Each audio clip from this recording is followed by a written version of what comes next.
Assalamualaikum warahmatullahi wabarakatuh. Waalaikumsalam warahmatullahi wabarakatuh. Terima kasih Ibu yang telah menyempatkan waktunya untuk saya dan saya sebagai perwakilan kelompok dan untuk membagikan infonya kepada teman-teman mengenai penyuluh tentang penyuluh pada BKKBN ini. Iya, baik. Sebelumnya boleh Ibu perkenalkan diri untuk kejelasannya lagi, Bu. Baiklah, saya penyuluh KB di wilayah Padang Lawe. Nama saya Mbak Nana Yuni Himawati. Kemudian saya udah lama di bidang KB ini kurang lebih dari 2012 November pindah dari Dinas Pendidikan, PT Pendidikan tepatnya. Udah sekitar 8 tahunan lah hampir di bidang KB ini. Berarti Ibu udah cukup lama di dalam bidang kepenyuluhan ini, Bu. Iya. Izinkan saya bertanya, Bu. Pertanyaan pertama, pada penyuluhan yang Ibu lakukan, program apa saja yang Ibu berikan kepada masyarakat, Bu? Oke, kalau mengenai program kita ada mengenai kelompok Tribina. Tribina ini dibagi 3, BKB, BKR, BKL. Nah, yang BKB ini kan bina keluarga balita, kemudian BKR-nya bina keluarga remaja, kemudian BKL-nya bina keluarga lansia. Termasuk di situ ada UPPKS, usaha peningkatan pendapatan keluarga sejahtera. Nah, program ini dimaksudkan untuk mensejahterakan masyarakat, bukan berarti tidak boleh punya anak. Kita kan diusahakan mengikuti program pemerintah ini ya, kalau jarak anak, terus kemudian kesertaan ber-KB di dalamnya. Kita ajak masyarakatnya kayak yang di BKB, berarti kan dia harus terintegrasi dengan posyandu kegiatannya. Ada posyandu, ada PAUD, baru bisa dibentuk BKB. Nah, BKB-nya ini teruntuk yang mempunyai balita 0 sampai 6 tahun, berarti masuk TK dan PAUD sama TK ya. Nah, di situ. Kemudian kalau bina keluarga remaja, nah ini diuntukkan keluarga yang memiliki remaja usia 10 sampai 24 tahun yang belum menikah. Nah, kemudian kalau bina keluarga lansia, keluarga yang memiliki lansia 60 tahun ke atas. Nah, kayak gitu. Kemudian untuk program UPPKS sendiri, usaha peningkatan pendapatan keluarga sejahtera ini adalah kelompok usaha kecil menengah atau yang di masyarakat, contoh kayak tempe keripik atau apa saja yang ada di masyarakat kita bina. Kemudian dibina juga mengenai KB-nya gitu. Umpamanya dia udah baru melahirkan, dia harus ber-KB, dijarakkan dengan anak pertama atau dengan anak berikutnya ya minimal lah atau maksimalnya 5 tahun ke atas. Kenapa harus 5 tahun?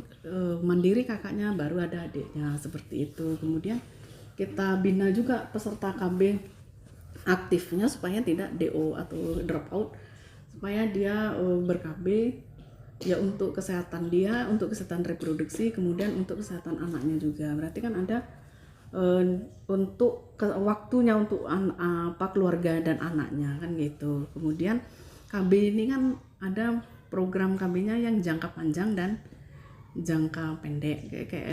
Panjangnya ini yang MKJP, metode kontrasepsi jangka panjang. Kemudian seperti IUD dan implan, IUD atau spiral. Kemudian yang implan yang dipasang di lengan, atau yang jangka pendeknya adalah pil, kondom dan suntik. Seperti itu. Berarti sasarannya ini mencakup dari segala usia ya, Bu? Kalau KB yang PUS, pasangan usia subur yang menikah usia 15 sampai 49 tahun. Wanitanya kemudian yang menikah ya, yang PUS pasangan usia subur. Nah, itu sasaran. Kemudian ada juga kita program Kampung KB. Program Kampung KB juga ada ya, di situ ada juga kelompok Tribinanya. Ada dibina juga mengenai kampung KB-nya ini harus kampung berkualitas, kemudian merubah ya cara pandang mereka terhadap KB ini bagaimana. Kita bukan tidak boleh memiliki anak, bukan, tapi untuk mensejahterakan keluarga, yang jelas seperti itu. Jaraknya, kemudian jumlahnya, ya pokoknya intinya keluarga kecil keluarga sejahtera. Nah itu program dari pemerintah seperti itu. Seperti itu ya Bu. Lalu program yang Ibu jalankan ini biasanya berapa lama Bu? Kalau untuk Tribina ya kita patokannya adalah melihat dulu bisa setahun atau gimana perkembangannya nanti anak-anaknya ini, atau 3 bulan dipantau perkembangan anak-anaknya. Kemudian remaja seperti itu, remaja dari keluarga yang memiliki remaja tadi, umpamanya kan anak-anak zaman sekarang kan memang tidak bisa dikendalikan hanya dengan orang tua. Mereka bahkan lebih dekat dengan temannya. Biasanya ya kita pantau setiap sebulan 2 bulan bagaimana anak-anak, apalagi zaman sekarang kan harus daring, susahnya dikasih kontrolnya susah. Ya tapi untuk game paket ini habis, untuk game sekolah juga enggak. Untuk KB-nya sendiri ya kita kan hanya menyuluh dulu, kita ajak ber-KB, cuman hasilnya nanti kita lihat ya setahun ini bagaimana. Biasanya kalau KB setelah berlalu pencapaian KB-nya bagaimana, kemudian KB aktifnya masih berjalan atau dia DO kayak gitu. Pokoknya setahun kita pantau. Berarti dalam setahun ya Bu. Kalau dari program yang Ibu jalankan itu tahap-tahap melakukan penyuluhannya kayak gimana Bu? Kalau untuk penyuluhan kita biasanya kita kumpulkan di posyandu. Kalau untuk yang BKB kita kunjungin posyandu, kita mengadakan penyuluhan. Biasanya seperti itu, baik penyuluhan mengenai bina keluarga balita ataupun untuk penyuluhan program KB sendiri langsung di posyandu, di kelompok posyandunya. Biasanya sebulan sekali. Gitu ya Bu. Kalau remaja bisa ditumpangkan di kegiatan di yasinan kan, karena sasarannya adalah orang tuanya yang memiliki remaja. Gitu. Kalau PIKR, pusat informasi konseling remaja, itu di sekolah langsung anak-anaknya sendiri, dibentuk dari, oleh, dan untuk mereka. Karena kalau di sekolah anak-anaknya langsung, kalau di orang tuanya di masyarakat tadi. Gitu ya Bu. Gitu. Lalu selama menjadi penyuluh ada nggak Bu kesulitan atau tantangan dalam menjalankan penyuluhan ini Bu? Ada lah, pasti ada. Pertama ya mereka kan setiap pandangan KB ini berbeda. Ada yang katanya boleh atau ada yang dilarang suami, ada yang memang dari segi pandangan agama memang tidak boleh, tidak ada dukungan keluarga lah mungkin dari pengetahuan mereka gitu kan. Katanya yang KB ini memang dilarang atau gimana nggak tahu. Cuman kan kita tetap mengadakan penyuluhan, pendapat mereka tuh ya kita kasih tahu lah banyak untungnya atau banyak efeknya seperti itu. Kalau banyak untungnya kan boleh saja, tidak diharamkan dalam agama kan gitu. Seperti itu. Kemudian kendalanya bisa jadi karena tenaga kurang, tenaganya masih kurang ya. Berbagi wilayahnya kurang efektif, bisa jadi kayak gitu. Gitu ya Bu. Lalu Bu, bagaimana kan tadi kurang kan Bu tenaga penyuluh itu tuh emang permasalahannya emang orang kurangnya peminat orang menjadi penyuluh atau lowongan untuk menjadi penyuluh itu kecil Bu? Peminat mungkin ada, tapi peluang sendiri kadang pemerintah sendiri pun malah tidak membuka kadang-kadang. Gitu. Justru banyak sekarang malah penyuluh yang lain kan. Iya. Untuk yang ini justru tidak dilirik sama orang, bahkan peluang untuk ini aja dari apanya sendiri kurang. Gitu ya Bu.